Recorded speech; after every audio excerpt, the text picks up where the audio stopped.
A charismatic priest gains the trust of a devout millionaire, convincing him to donate fortunes to the church. But behind the cassock, a corruption scheme hides where faith is used as a bargaining chip. However, at the peak of his impunity, something terrible happens during the crowded mass, and before everyone, his empire of lies begins to crumble. If this story interests you, subscribe to the channel to receive all our exciting stories. The sun rose lazily over Millbrook, a small town in the American heartland, where the clock hands seemed to turn more slowly than in the rest of the country. There, amid verdant hills and a crystal-clear river, stood the imposing St. Benedict's Church, a century-old building that housed not only faith but also the stories and secrets of several generations. On that Sunday morning, as had been the case for over a decade, Father August Mitchell prepared to conduct the 10 o'clock Mass. At 45 years old, he was a charismatic figure, tall, elegant, with penetrating eyes and a smile that exuded confidence. In front of the mirror in his modest room at the parish house, he adjusted his impeccably pressed cassock. Another Sunday, another opportunity, he murmured to himself, rehearsing expressions of serenity that paradoxically concealed his true thoughts.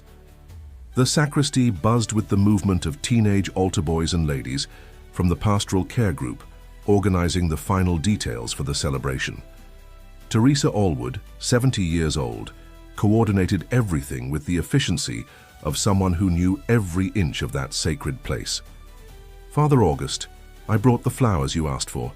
White lilies, as always," said Teresa, arranging the bouquets on the altar with dedication. "Perfect, Teresa.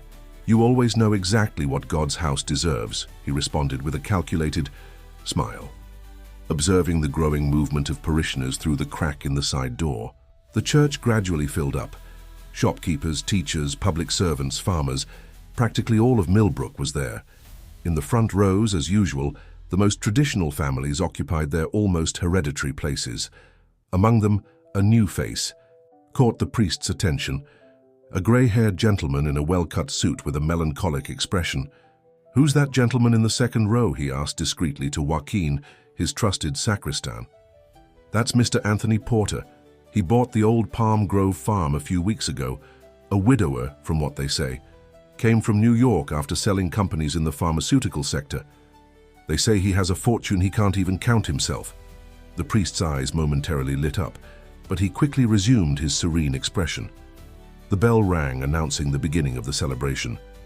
With majestic steps, Father August entered the altar, arms slightly open as if embracing the entire congregation with his gaze. "Brothers and sisters in Christ, welcome to the house of the Lord."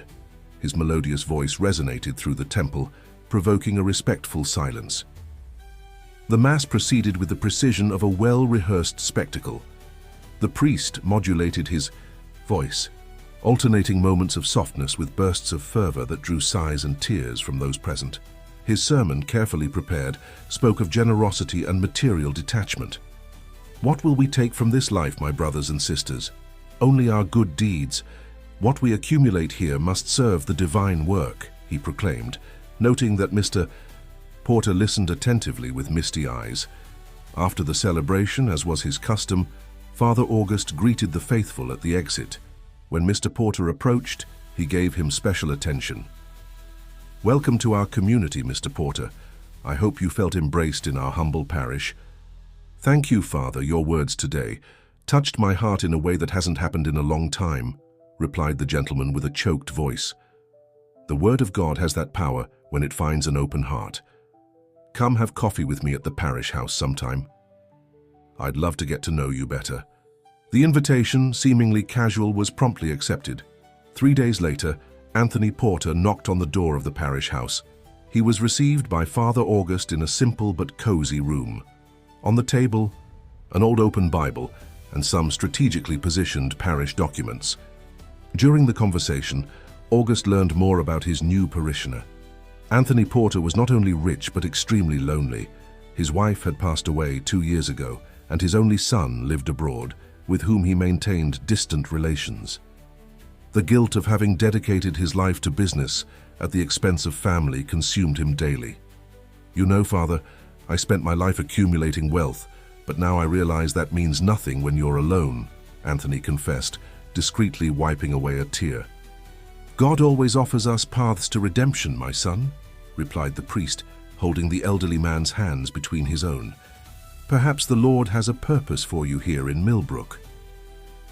In the months that followed, Anthony became a constant presence at the church. He attended all masses, contributed generously to the tithe, and financed the renovation of the church roof. Father August carefully cultivated this relationship, visiting him regularly at Palm Grove Farm, where they had long conversations about spirituality, repentance, and life purpose. During one of these visits, contemplating the sunset from the farm's porch, Anthony made a revelation that accelerated the priest's heartbeat. "I've been thinking a lot, Father August. I no longer want to leave my fortune to my son, who doesn't even remember my existence. I'm considering donating everything to the church before I depart this world." August maintained his composure, although inside he felt a wave of euphoria. "It's a very personal decision, Anthony. But if you decide on that path, I guarantee that every cent will be used to glorify God," he responded with false humility. However, not everything was going according to the parish priest's plans. Teresa Allwood, the devout woman who coordinated the pastoral care group, began to notice discrepancies in the parish accounts. A perceptive woman, widow of a renowned accountant in the region, she remained attentive to the administrative details of the church, even without an official position. "Father, excuse the intrusion, but I noticed that the amounts donated for the electrical system renovation don't correspond to the services performed," she commented one afternoon, after a parish council meeting. "Ah, Teresa, you know how these things work. Unforeseen expenses came up. We had to reallocate some resources," he responded evasively, changing the subject with his usual eloquence. Teresa nodded, but wasn't convinced. Something in her instinct told her there was more to this story. She decided to observe more closely. Meanwhile, at his residence on the farm, Anthony Porter received an unexpected call from his son, Leonardo, announcing his visit after years of estrangement. The news left the elderly man in a contradictory state, joy at the possibility of reconciliation and suspicion about his son's true intentions. At the parish house, away from the community's eyes, Father August accessed a password-protected computer. On the screen, the balance of a bank account in the Cayman Islands grew constantly. He smiled, imagining the day when he could leave this life of appearances to enjoy the luxury he secretly craved. "Just a few more months," he murmured to himself, quickly closing the page when he heard knocks on the door. It was Matthew, a young seminarian recently arrived from Washington, D.C. to assist him.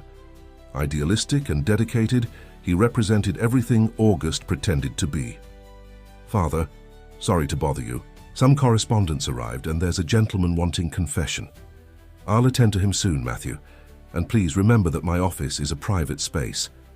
The young man nodded, embarrassed, while August carefully stored his computer in a locked drawer. He went out to the confessional, where once again he would play the role of the dedicated priest, while his mind calculated the next steps of his elaborate plan. The next morning, Teresa Allwood accidentally found a bank statement, forgotten on the parish secretary's desk. The amounts didn't correspond at all to the church's official records. Intrigued, she kept the document in her purse, determined to investigate further. The web of lies began to fray as new characters approached the center of this story of faith, ambition, and secrets. In Millbrook, where everyone knew each other, and time seemed to run more slowly, a silent storm was forming on the horizon, about to shake the apparently solid structures of the community and reveal that, behind the most sacred facades, the most profane intentions could be hidden. Thursday. Morning dawned grey in Millbrook. Teresa Allwood, after a sleepless night, watched the light rain through her living room window. The bank statement found the day before remained on her desk, like a disconcerting piece of a larger puzzle. With her reading glasses perched on the tip of her nose, she examined again the numbers that didn't make sense. 300,000 for renovations, but where is this money? She murmured to herself, recalling the church walls that still had leaks and the outdated sound system. That constantly failed. The phone rang, interrupting her thoughts. It was Marianne, her daughter who lived in Chicago. "Mom, you sound worried. What's wrong?" Teresa hesitated. She didn't want to involve her daughter in her suspicions, but she needed to vent. "Maybe I'm seeing problems where they don't exist, dear. It's just that certain things in the parish aren't making sense.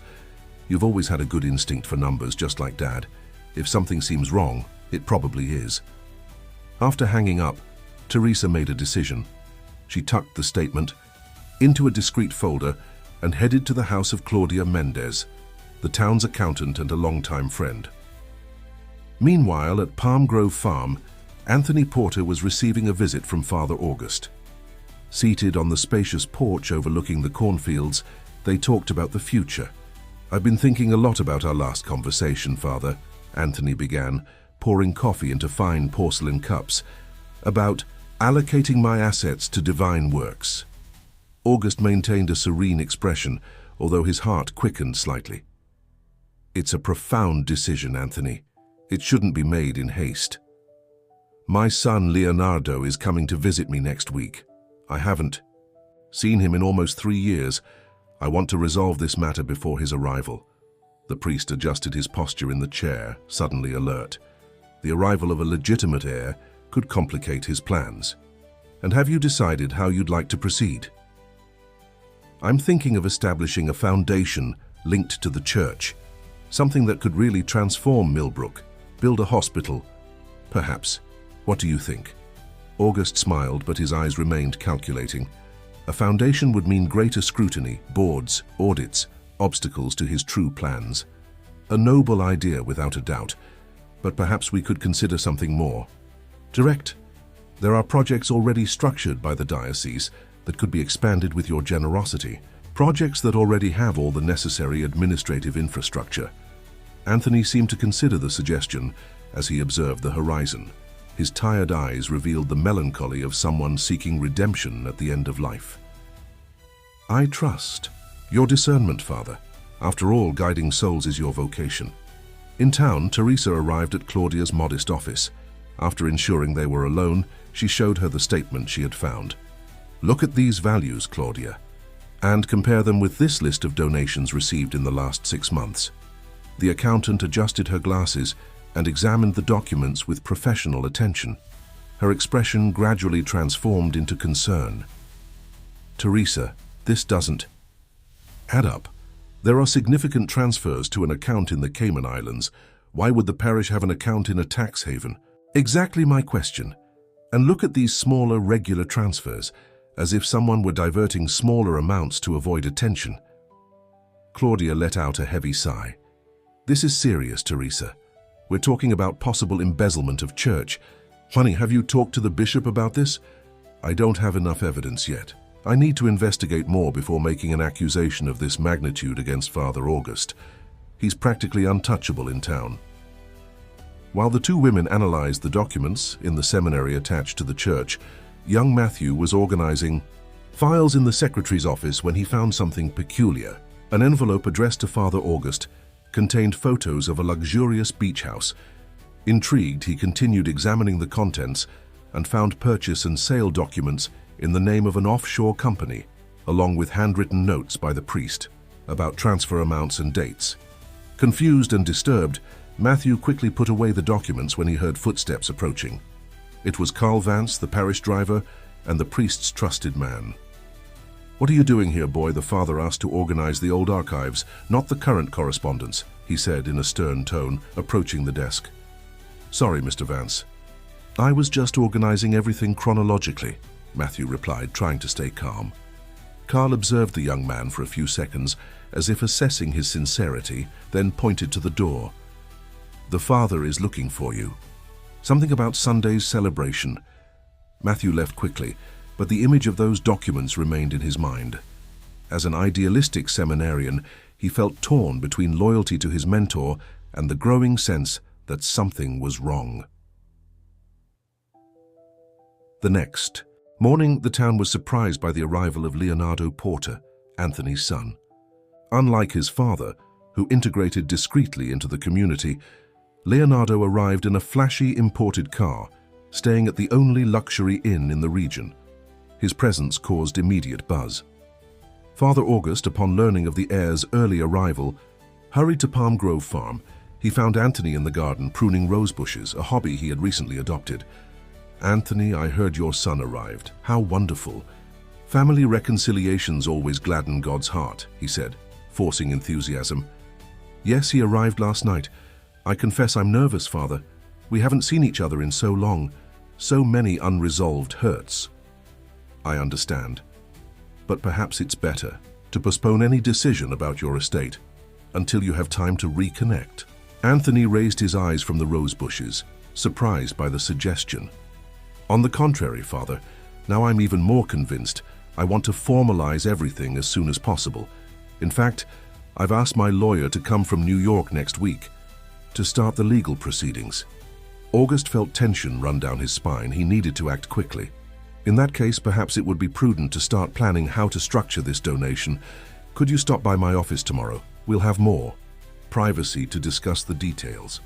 Meanwhile, in the town square, Teresa accidentally met Leonardo Porter, who was observing the church facade.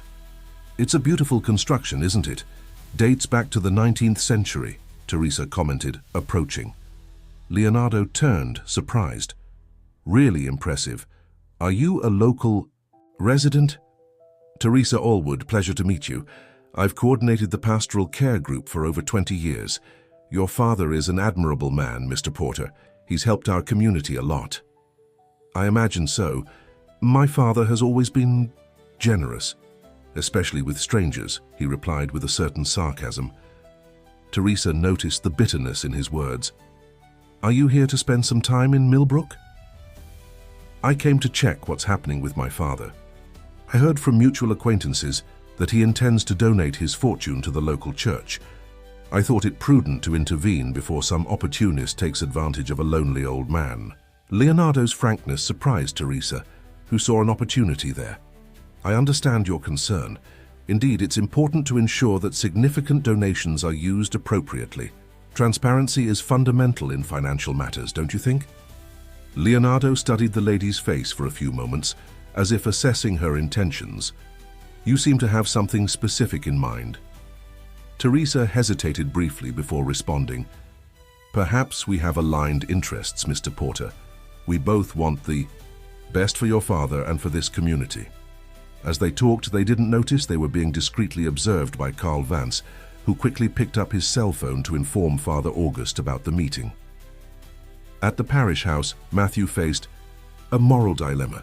The recent discoveries tormented him, preventing him from sleeping properly. After hours of reflection and prayer, he decided to seek guidance from Brother Benjamin, an elderly monk who lived in the monastery in the nearby mountains.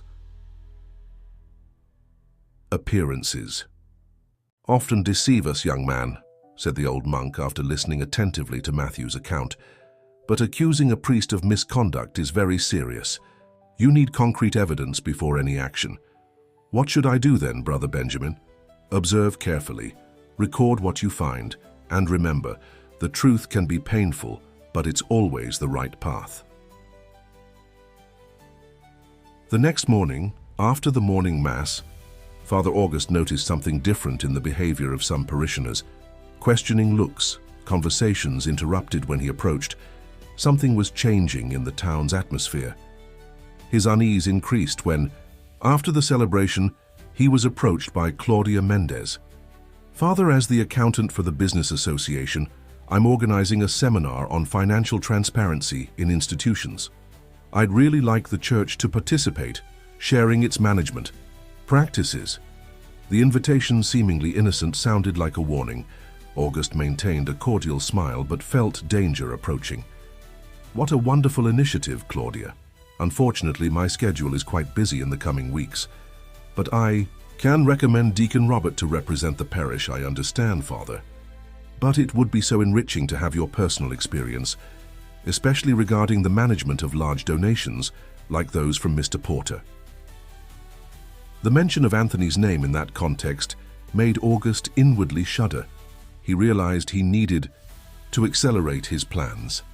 Upon returning to the parish house, he found an envelope with no return address. Inside, just a handwritten note. We know about the accounts in the Cayman Islands. How much is your silence worth?" August turned pale. Someone was blackmailing him. But who? Teresa with her suspicions, Leonardo wanting to protect his inheritance, or was it an accomplice wanting a larger share of the embezzled funds? The web of lies was beginning to disintegrate, while in Millbrook, a town where time seemed to run more slowly, secrets kept for years threatened to come to light. What had begun as a meticulous plan to enrich oneself at the expense of others' faith now turned into a race against time, where each move could mean exposure and ruin. That night, 3 people in different parts of the town couldn't sleep. Father, August, tormented by the threat of exposure, Teresa determined to find the truth, and Anthony Porter, torn between the desire for redemption and doubts about the true intentions of those around him. A torrential rain fell over Millbrook when Teresa Allwood parked her old car near the Sunflower Cafe, a discreet establishment on the outskirts of town. She checked her watch, 15 minutes early as usual. Her mother always said that punctuality was a form of respect, and Teresa rarely broke this principle.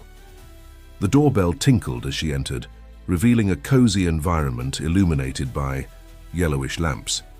She chose a table at the back with a view of the entrance and the parking lot, an instinctive precaution for someone who was beginning to distrust even her own shadow. At 4 o'clock sharp, Leonardo Porter crossed the door. He wore an expensive but casual suit, appearing less formal than at their first meeting. He located Teresa with his eyes and headed to the table. "Mrs. Allwood, thank you for agreeing to this meeting," he said, settling in as a waitress approached to take their orders. "A strong coffee, no sugar," Teresa requested. "The same for me," Leonardo added. When they were alone again, Teresa took a brown folder carefully closed with an elastic band from her purse. "Mr. Porter, before I share what I've discovered, I need to understand your true intentions regarding your father." Leonardo sighed deeply, running his hands through his slightly graying hair, a gesture that Teresa noticed was identical to Anthony's.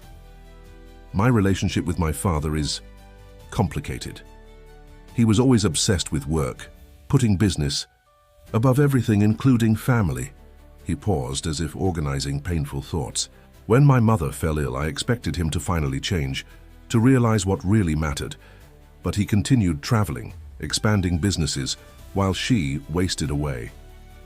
"And now you fear losing your inheritance," Teresa concluded, without beating around the bush. Leonardo gave a bitter smile. "You're direct. No, it's not about money. I have my own fortune. I built my own path independently. It's about justice, maybe? Or maybe it's just wounded pride." He paused when the waitress brought the coffees. "Seeing my father, who never showed interest in religion, suddenly willing to donate everything to a small church in the countryside, it seems like a final provocation." Teresa studied the man in front of her.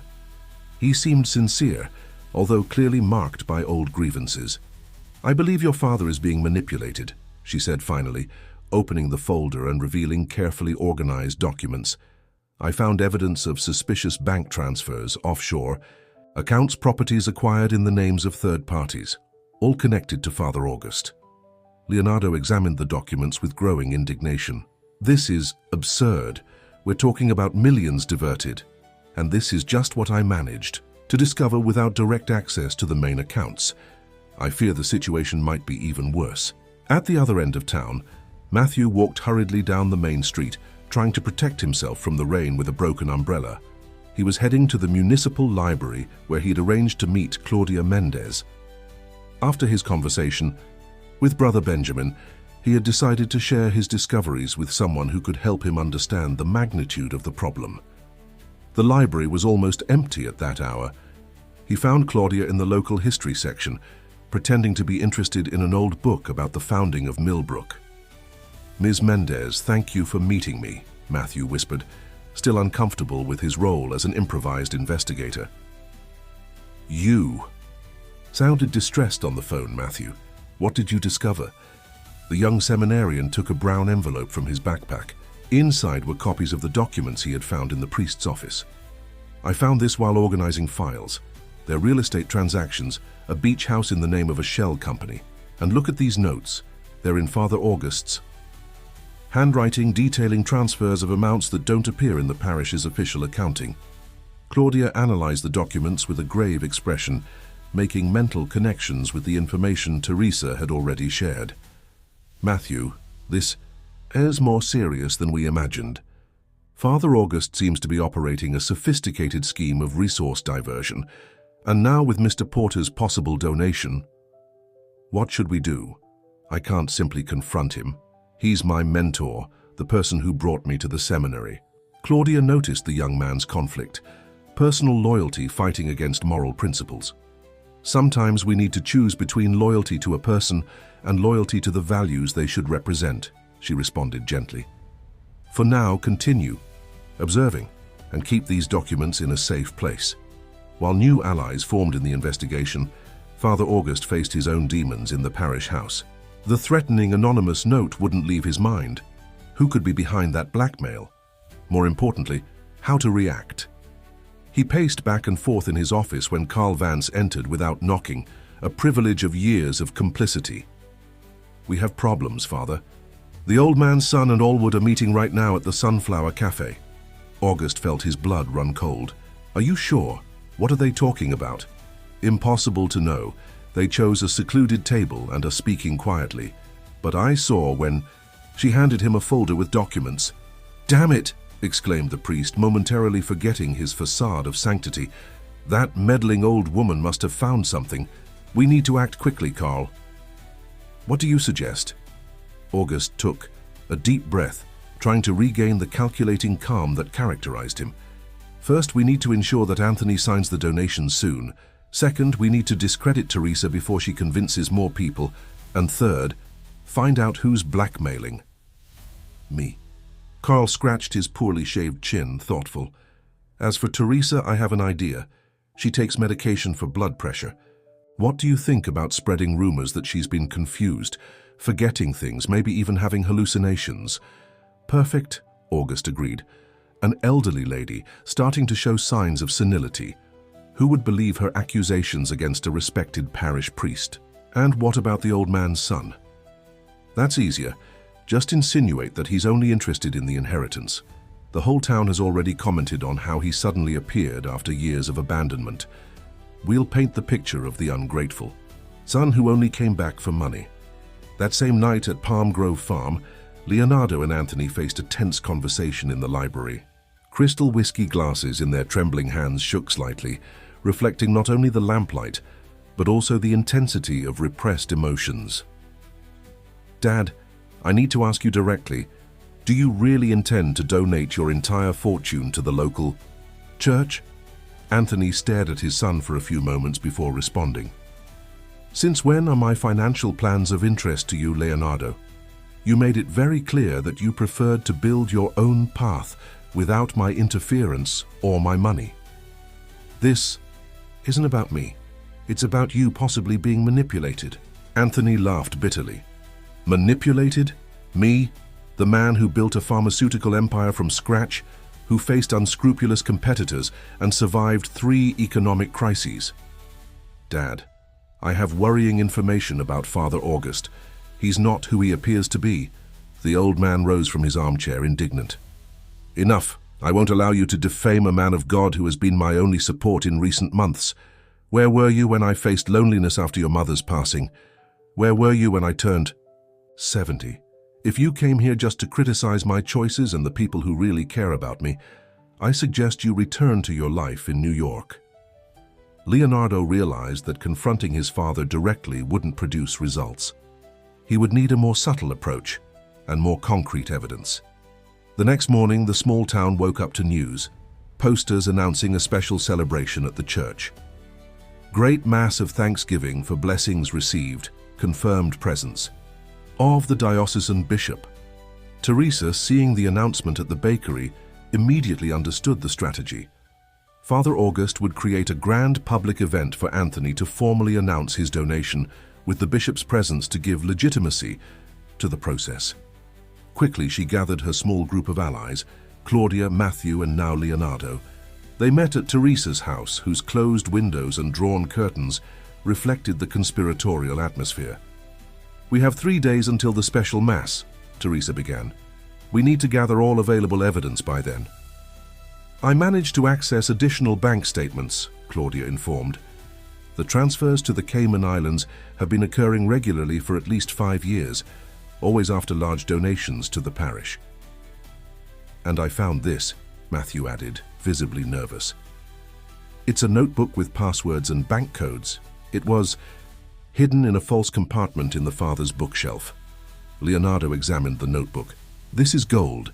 With this information, we can trace where the money is really going." "The problem," Teresa interjected, "is that we need to present all of this in a way that your father will believe. He's completely wrapped up in Father August's manipulation." "I have an idea," said Leonardo after a few moments of reflection, "but I'll need your help, and someone with technical skills." While the group conspired, Father August received an unexpected visit at the parish house. Bishop Anselm, who had arrived a day earlier than expected. "August, good to find you," greeted the elderly prelate. "I came early to get to know this generous benefactor you've spoken so much about in your reports." The priest felt slight discomfort. He hadn't expected the bishop so soon before he could adequately prepare the ground.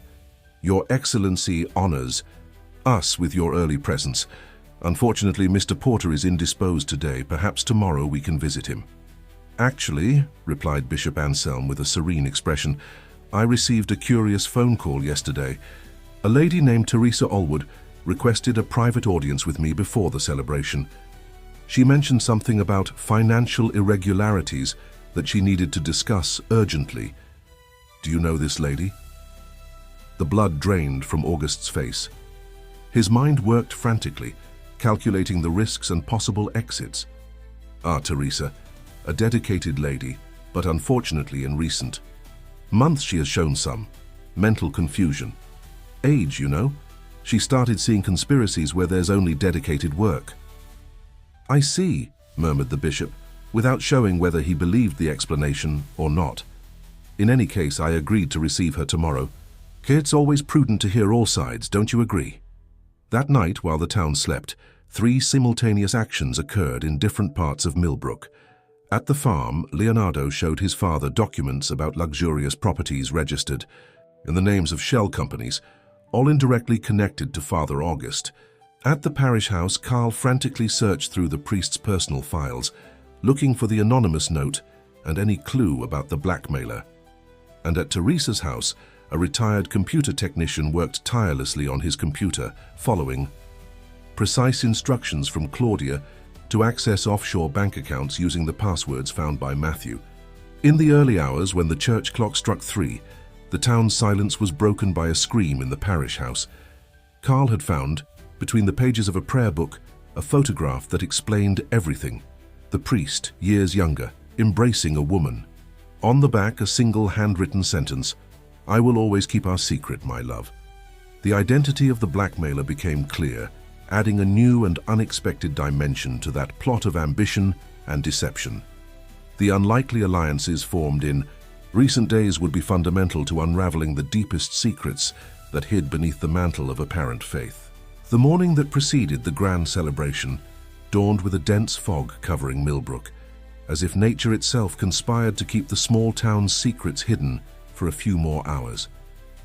At the monastery in the mountains, Teresa Allwood nervously awaited her audience with Bishop Anselm, who had chosen that neutral location for the delicate conversation they would have. The austere room, decorated only with a wooden crucifix and a few simple chairs, contrasted with the complexity of the situation she was about to expose. When the bishop finally entered, Teresa felt the weight of responsibility on her aged shoulders. "Mrs. Allwood, I'm ready to hear you," said Bishop Anselm with a measured voice and penetrating gaze that seemed to assess not just words, but intentions. "Your Excellency, what I have to share goes beyond simple administrative irregularities," Teresa began, opening a meticulously organized folder. "We are facing a sophisticated scheme of resource diversion, spiritual manipulation, and abuse of trust." For almost an hour, Teresa methodically presented each piece of evidence: bank statements, suspicious transfers, secretly acquired properties, all connected to Father August. The bishop listened attentively without interrupting, only occasionally making notes in a small notebook. "And there's something else, Your Excellency," Teresa concluded. "We discovered evidence of blackmail. Apparently, someone discovered Father August's secrets before us and is using that knowledge to extort him." Bishop Anselm sighed deeply, as if the weight of the world had settled on his shoulders. "Mrs. Allwood, your accusations are extremely serious. Father August has always been considered an example in our diocese, responsible for the significant growth of his parish." He paused reflectively. "However, I confess that's certain. Financial discrepancies had already caught my attention. I just didn't imagine the scale of the problem."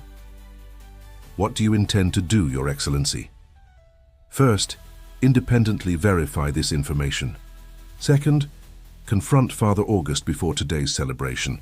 If we confirm these accusations, we'll need to act firmly, but also discreetly, so as not to shake the faith of the faithful."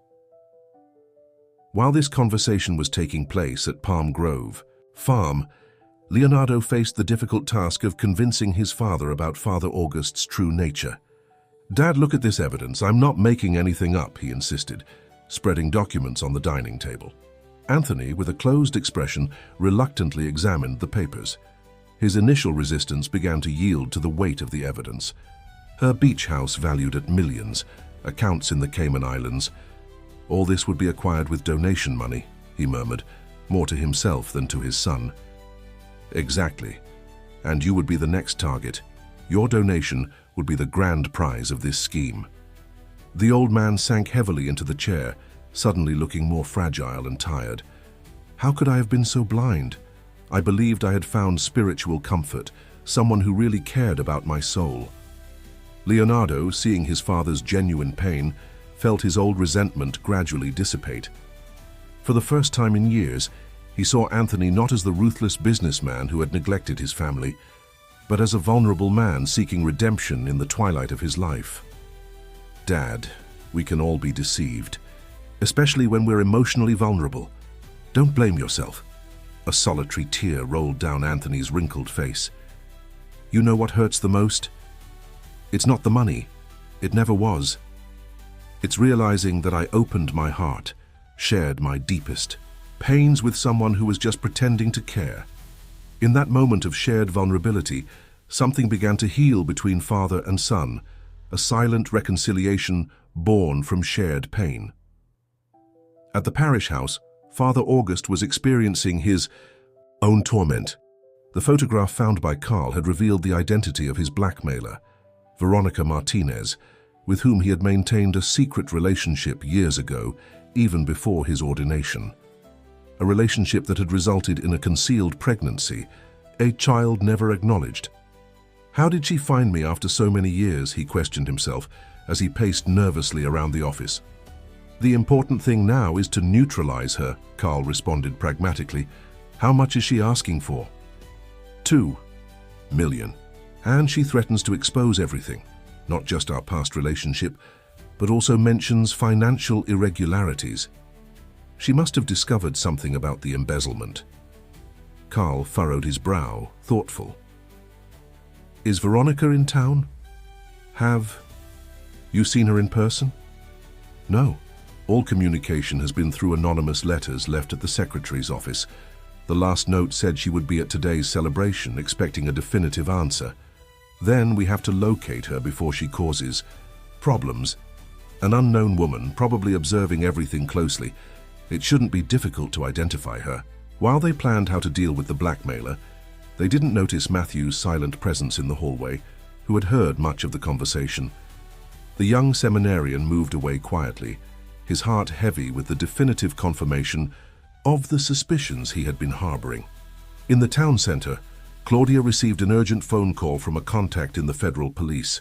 She had managed, through official channels, to obtain additional information about the offshore accounts. "The amounts are even larger than we imagined," she explained to the small group gathered in the municipal library. "And there's evidence that the scheme goes beyond Millbrook. Other parishes may be involved, other priests. This changes everything," commented Brother Benjamin, who had been invited to the meeting after demonstrating discreet support for the investigation. We're not dealing with just an isolated case of corruption, but possibly with an organized network. And how does this affect our plans for today? Questioned Joaquin, the sacristan, who had recently joined the group after witnessing suspicious behavior from the priest. We need to act with even more caution, Claudia replied. If there are others involved, they might try to protect August to protect themselves. At 4 in the afternoon, the church was decorated for the grand celebration. White flowers adorned the altar, scented candles illuminated the environment, and the choir rehearsed the final details. The expectation was palpable. Rarely did the bishop visit Millbrook, and rumors about a big announcement from Mr. Porter circulated through the town. Behind the scenes, however, a tense movement was occurring. Bishop Anselm had requested a private meeting with Father August in the sacristy. The formal tone of the request and the grave expression of the bishop's assistant left August alarmed. August, I've received disturbing information about your financial administration, Bishop Anselm began without preamble, as soon as the sacristy door closed. The priest felt his blood freeze in his veins, but maintained his composure. Your Excellency, I've always administered this parish with total transparency. If there's been any misunderstanding, I'm certain we can clarify it. Misunderstanding? I have documents here about luxurious properties in your name, accounts in tax havens, systematic diversion of donations. This goes far beyond a simple misunderstanding. August. Realizing the gravity of the situation, the priest changed his strategy. Your Excellency, I confess that I've made errors in judgment. Perhaps I've mixed personal accounts with parish ones at times, but always with the intention of later regularizing everything. There was never any bad faith. Bishop Anselm shook his head, disappointed. Don't insult my intelligence or my faith, August. These documents show a consistent pattern of fraud over years, and now I've learned that you're planning a final big con using Mr. Porter's emotional vulnerability. While tension escalated in the sacristy, in the church parking lot, Carl carefully observed each person arriving, trying to identify Veronica. His eye, trained by years of complicity in shady schemes, soon identified an unknown woman, approximately 45 years old, who observed the movement with unusual interest. Must be her, he murmured, casually approaching. Inside the church, the faithful began to occupy the pews, creating a buzz of expectation. Teresa, seated strategically near the altar, exchanged significant looks with Claudia and other members of the group. Leonardo accompanied, his father, who seemed especially sober and thoughtful. In the sacristy, the confrontation reached its peak. Your Excellency, these accusations are absurd. I'm the victim of a conspiracy, exclaimed Father August, abandoning his conciliatory posture upon realizing he wouldn't convince the bishop. I've heard enough, replied Bishop Anselm firmly. You will not conduct today's celebration. You will remain here in the sacristy under discreet surveillance while I myself preside over the Mass. After the celebration, we'll discuss the next steps, which will certainly include an official investigation. The priest's face contorted into an expression that mixed anger and despair, the mask of piety finally falling completely. You can't do this.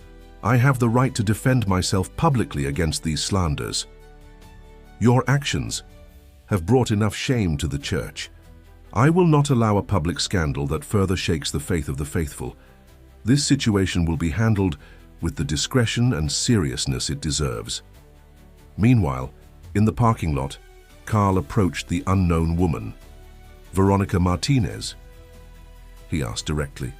The woman turned, surprised, involuntarily confirming her identity. Father August asked me to take you to him. He has something important to discuss before the celebration. For an instant, distrust passed through Veronica's eyes, but was replaced by determination.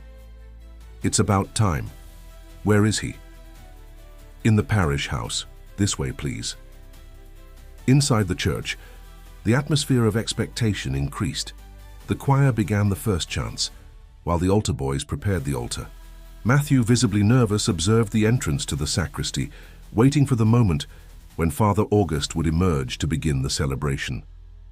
To everyone's surprise, it was Bishop Anselm who emerged alone, heading to the central microphone. Brothers and sisters in Christ, good afternoon. There has been a small change in today's program. Father August wasn't feeling well and asked me to conduct the celebration in his place. A murmur of concern ran through the assembly. Teresa and Claudia exchanged looks of understanding. The bishop had believed the evidence and taken immediate action. In the front row, Anthony Porter remained impassive, while Leonardo carefully observed the reaction of those present. The plan they had devised would need to be adapted to the new situation. The celebration began in an atmosphere of apparent normality, although the underlying tension was perceptible to the more attentive. Bishop Anselm conducted the rites with dignity, without mentioning the true events unfolding behind the scenes. At the moment of the homily, when everyone expected words of spiritual inspiration, the unexpected happened. The church lights flickered 3 times and then went out completely, plunging the environment into twilight illuminated only by the altar candles. A murmur of apprehension ran through the assembly. Some people stood up, restless. Bishop Anselm tried to calm those present. Stay calm, brothers and sisters. Probably just a temporary electrical failure. At that moment, a deafening noise echoed through the temple. The sound system emitted a sharp squeal that made many cover their ears. And then, at the height of the confusion, the large statue of Saint Benedict, patron saint of the church, detached from its base and fell with a crash onto the altar, breaking into several pieces. Screams of panic echoed through the temple. Some people ran for the exits, others fell to their knees praying fervently. An elderly lady fainted, being supported by those nearby. "It's a sign, a divine sign," someone shouted among the crowd. Teresa, observing the scene with horror and fascination, realized that this moment of chaos created the perfect opportunity to reveal the truth. With determination, she headed to the microphone abandoned by Bishop Anselm, who was trying to calm the faithful closest to the altar. The chaos that had erupted in the church created an almost supernatural atmosphere. The shadows cast by the candles danced on the walls like restless specters, while the sound of crying and desperate prayers formed an anguishing cacophony. Teresa Allwood, with the firmness that only 7 decades of life could provide, reached the microphone and, despite the electrical failure, her voice echoed with surprising clarity. "My brothers and sisters of Millbrook, please listen. What we are witnessing is neither coincidence nor divine punishment. It is the moment of truth." The murmur gradually diminished, all attention turning to this respected lady who had always discreetly occupied her place in the church pews.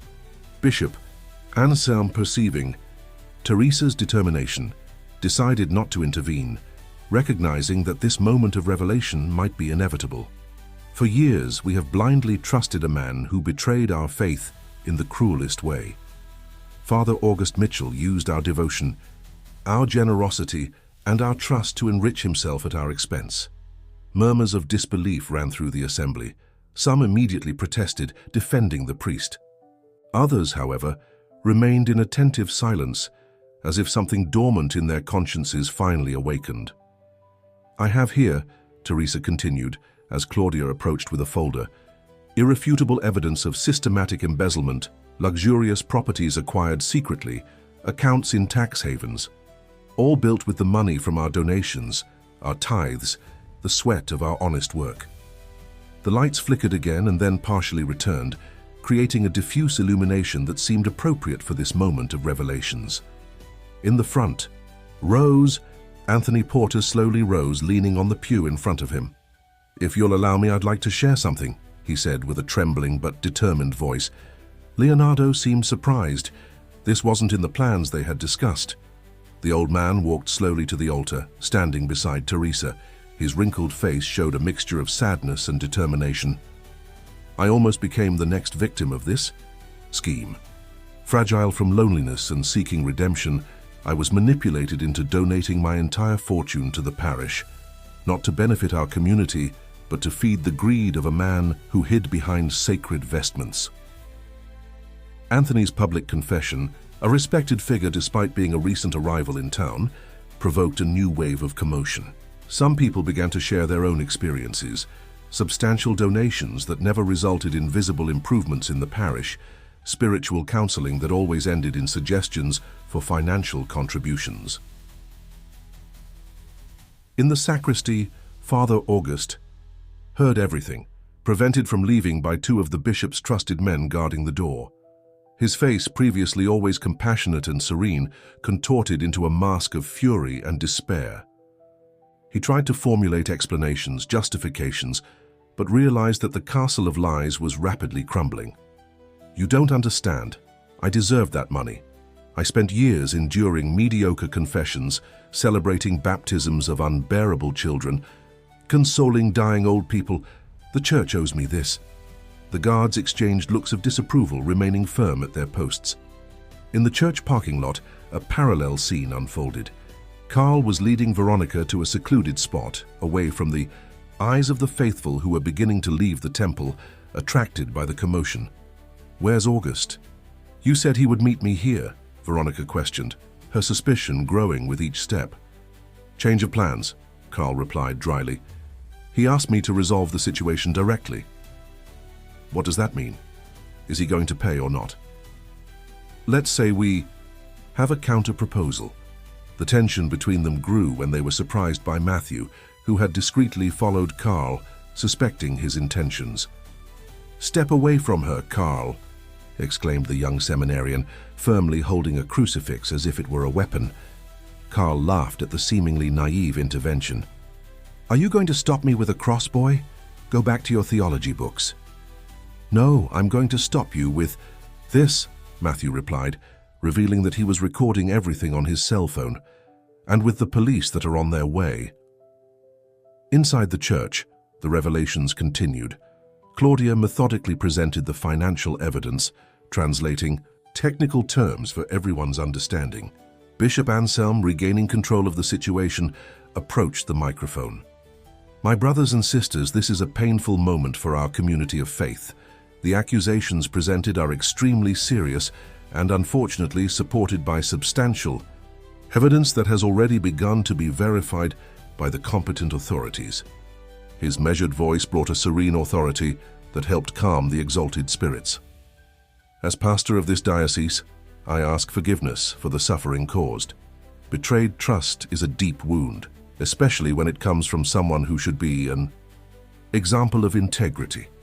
I assure you that the Church will fully cooperate with the investigations and that measures are being taken to ensure such abuses never happen again."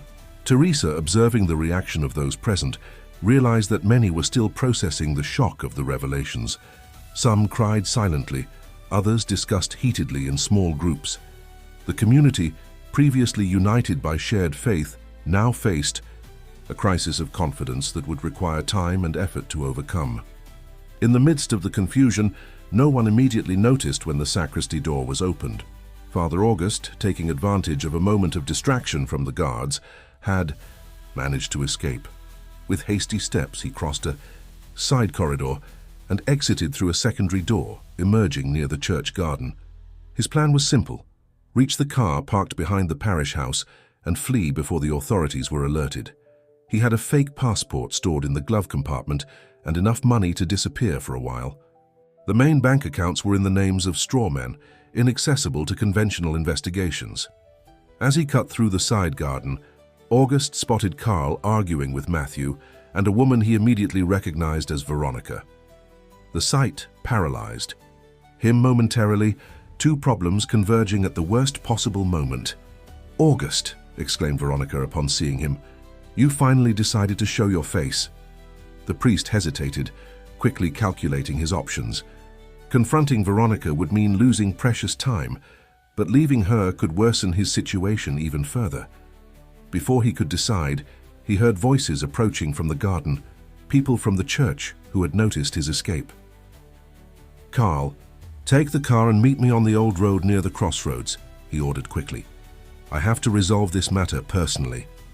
He approached Veronica with a falsely conciliatory expression. "Veronica, we need to talk civilly. I have a better proposal for you, but not here." "A liar to the end," she responded bitterly. "We're not leaving here until you publicly acknowledge that you have a son." "My son. Our son." who never had a father. The revelation hit Matthew like an electric shock. Father August, the man who had brought him to the seminary, who had guided his vocation, was hiding an unacknowledged child. The level of hypocrisy seemed to have no limits. "That's not true," August stammered, realizing that more people were approaching, attracted by the discussion. "She's delusional." "Delusional?" Veronica's voice rose. "I have your letters, August. Letters where you beg me to have an abortion so as not to compromise your ecclesiastical career. Letters where you promise financial help that never came. I have a DNA test that shows that Miguel is your son." The people gathering around watched the scene with expressions ranging from shock to indignation. Among them, Teresa and Claudia exchanged significant looks. Another facet of the priest's true character was being revealed. "This is absurd. She's making up stories to extort me," August protested, but his tone no longer carried its usual conviction. He seemed like an actor who had forgotten his lines, awkwardly improvising. "I'm not making anything up," Veronica calmly replied, taking an envelope from her purse. "I have everything documented here, including the proof of transfers you made. To keep my silence in recent months." It was the final blow to the priest's already fragile reputation. The evidence was piling up, each piece more damning than the last. Feeling cornered, August did the only thing left to him. He tried to flee. He roughly pushed aside two people blocking his path and ran towards the parking lot. "Stop him!" someone shouted from the crowd. An improvised chase began, with several parishioners running after the fleeing priest. August reached the parking lot and frantically searched for the car, only to discover that Carl had already left, abandoning him to his own fate. "Traitor," he muttered to himself, now running towards the main street. Inside the church, Bishop Anselm tried to restore order, assisted by Leonardo and Anthony, who had remained to help calm the exalted spirits. "Please, remain calm. The authorities have already been notified and will deal with the situation appropriately," the bishop assured, although he himself was visibly shaken by the events. Anthony, seizing the moment, made a decision that had been maturing in his heart since the initial revelations. "If you'll allow me, I'd like to make an announcement," he said, approaching the microphone with slow but determined steps. "In light of recent events, I've reconsidered my plans. I still intend to donate a significant part of my wealth, but no longer exclusively to the church." A murmur ran through the assembly, while Leonardo observed his father with renewed respect. "I intend to establish an independent foundation, supervised by a board formed by respected members of this community, including Mrs. Allwood and others, who have proven vigilant and honest.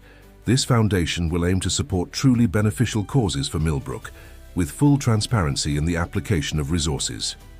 The proposal was met with widespread approval, a rare positive moment amid the crisis. For many, it represented the possibility of collective redemption, the opportunity to rebuild something good from the ruins of betrayed trust. On the main street, August ran breathlessly. Years of comfort and indulgence had taken their toll on his physical condition. After a few blocks, he felt his heart beating erratically and his legs weakening. He turned into a less busy side street and, taking advantage of a moment when no one was watching, entered the municipal cemetery, a shortcut he knew well as he conducted dozens of funerals a year. The cemetery was deserted at that hour, with long shadows cast by mausoleums and crosses, creating an almost cinematic scenario. August advanced between tombstones, trying to catch his breath and reorganize his thoughts. He needed to reach the opposite exit, which gave access to the old road where Carl was supposedly waiting for him. As he hurriedly walked down an avenue of cypress trees, he felt a sudden vertigo. The stress of the last few hours, combined with the unusual physical exertion, was taking its toll. He leaned on a nearby headstone, trying to control his breathing. That's when he noticed something strange. A whitish mist began to form around him, despite the day being sunny. The temperature dropped drastically, making him shiver. An inexplicable icy wind stirred the dry leaves on the ground, forming small whirlwinds. "Who's there?" he nervously questioned, his voice betraying his growing fear. Silence, only the whisper. of leaves in the wind responded. Trying to ignore the unsettling sensation, he resumed his walk, now in more hurried steps.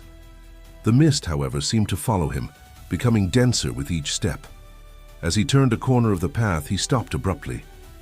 Before him, a female figure dressed in white remained motionless. Her face was partially obscured by the mist, but her eyes, those eyes, seemed to penetrate his corrupted soul. The orange rays of the setting sun bathed Millbrook 3 days after the events at the church.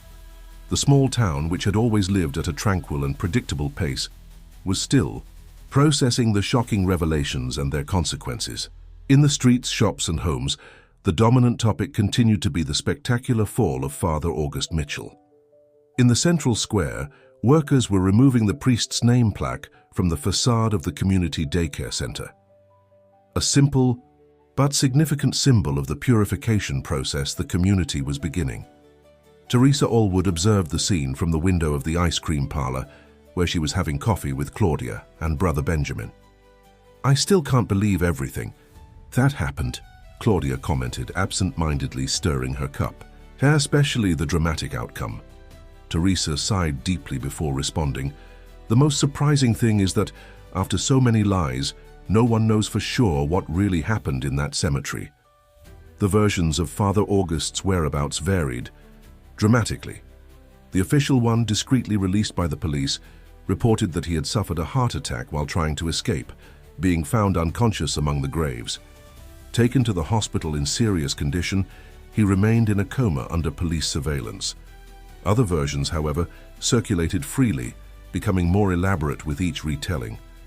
Some swore that the priest had been taken by a supernatural figure, a woman in white who had appeared out of nowhere and disappeared with him. Others claimed that the mysterious fog that covered the cemetery that afternoon was in fact a direct manifestation of divine wrath. Regardless of what happened, Brother Benjamin intervened with his measured voice of an elder. "The important thing is what we do from here on. How will we rebuild our community of faith?" It was the question that echoed in everyone's hearts. After such a profound betrayal of trust, how to restore faith in religious institutions, how to separate the authentic spiritual message from the manipulations of unscrupulous individuals. At Palm Grove Farm, Anthony and Leonardo Porter faced their own questions of reconstruction, not of a community, but of a father-son relationship, fragile from years of estrangement and resentment. Seated on the spacious porch, contemplating the sunset that tinged the cornfields golden, they conversed with an openness that seemed impossible just a week before. "The PD Foundation will be officially announced next month," Anthony commented. "I've already invited Teresa, Claudia, and Professor Mendez to compose the board of directors. I'd like you to participate too, Leonardo." The son smiled, surprised by the invitation. "Me? I thought you still considered me just the rebellious business son." "The last few weeks have taught me a lot about hasty judgments," Anthony replied, with a contemplative look. "About how we can be completely wrong about people we thought we knew, and how we can rediscover those we thought were lost." Leonardo nodded, understanding the depth of those words. "I accept the invitation, Dad. It will be good to work together on something meaningful." It was a silent reconciliation, built not with grand emotional declarations, but with small gestures of reconnection. The resentments hadn't magically disappeared, but both showed genuine willingness to rebuild bridges long burned. At the seminary attached to the church, Matthew was packing his few possessions into a worn suitcase. After recent events, he had decided to interrupt his religious training. Not because he had lost faith, he explained to the bishop, but because he needed to rediscover it on new foundations, away from the shadows of the past. "Are you sure about this decision?" asked Bishop Anselm, who had come personally to talk with the young man. "Absolutely. Your Excellency, I need this time. Maybe I'll return to the seminary in the future, maybe I'll find other ways to serve. But first I need to reconnect with my own spirituality, away from institutions." The bishop nodded, understanding. "Your honesty and courage throughout this situation demonstrate an admirable character, Matthew. Whatever your path, I'm sure it will be trodden with integrity." The young man thanked him with a shy smile. Finally, Closing the suitcase, he had decided to accept Brother Benjamin's invitation to spend some time at the monastery in the mountains, a place of contemplation and manual work, where he hoped to find the silence necessary to reorganize his thoughts and feelings. At the municipal hospital, in a heavily guarded room, Father August remained in a vegetative state. The doctors were pessimistic about the possibilities of recovery. Besides the extensive cardiac damage, neurological exams indicated minimal brain activity. Veronica visited him daily, often accompanied by a 15-year-old teenager, Miguel, the never-acknowledged son. They silently observed the unconscious man, connected to tubes and machines, unrecognizable compared to the charismatic parish priest who had hypnotized crowds with his eloquent words. "Why do we keep coming, Mum?" Miguel asked one afternoon. "After everything he did, or rather didn't do for us." Veronica reflected briefly before answering, "I don't come for him, Miguel. I come for myself. To remind myself that forgiveness doesn't mean forgetting the past or justifying mistakes. It means releasing myself from the weight of resentment to move forward." The teenager considered those words, looking at the unknown man who, biologically, was his father. "I don't know if I can forgive so easily." "It doesn't need to be easy or quick," Veronica replied softly. "True forgiveness is rarely instantaneous. It's a process, often painful. Take the time you need." At the church, now under Bishop Anselm's temporary administration until a new parish priest was appointed, the first Mass after the scandals was taking place. The temple was surprisingly full, not only with the usual faithful, but also with curious onlookers and even people who had abandoned religious practice years ago. "We are here," the bishop began in his homily, "not to pretend that nothing happened, nor to magically erase the wounds caused by someone who betrayed our trust. We are here to begin an honest process of collective healing." His direct words, without attempts to minimize the damage or deflect responsibilities, resonated with the congregation. An authentic faith does not fear questioning, does not hide behind unquestionable authorities, does not demand blind obedience. A mature faith recognizes human flaws, learns from mistakes, and always places truth and compassion above appearances and power. In the front row, Teresa listened attentively, accompanied by her daughter Marianne, who had come from Chicago after the events. Beside her, Anthony and Leonardo Porter, symbolizing the new alliance forming between different segments of the community. After the celebration, as people slowly dispersed, commenting on the inspiring homily, Teresa was approached by an elderly lady who rarely spoke at community meetings. "Mrs. Allwood, I need to confess something," she said in a low voice. "I had suspicions for years that something was wrong. I saw signs, noticed discrepancies, but I never had the courage to question. Who was I to doubt a priest? Now I feel guilty for my silence." Teresa held the lady's trembling hands in hers. "We all share that guilt to some extent. We were conditioned not to question authority figures, especially religious ones. The important thing is that now we're learning to balance respect with healthy vigilance."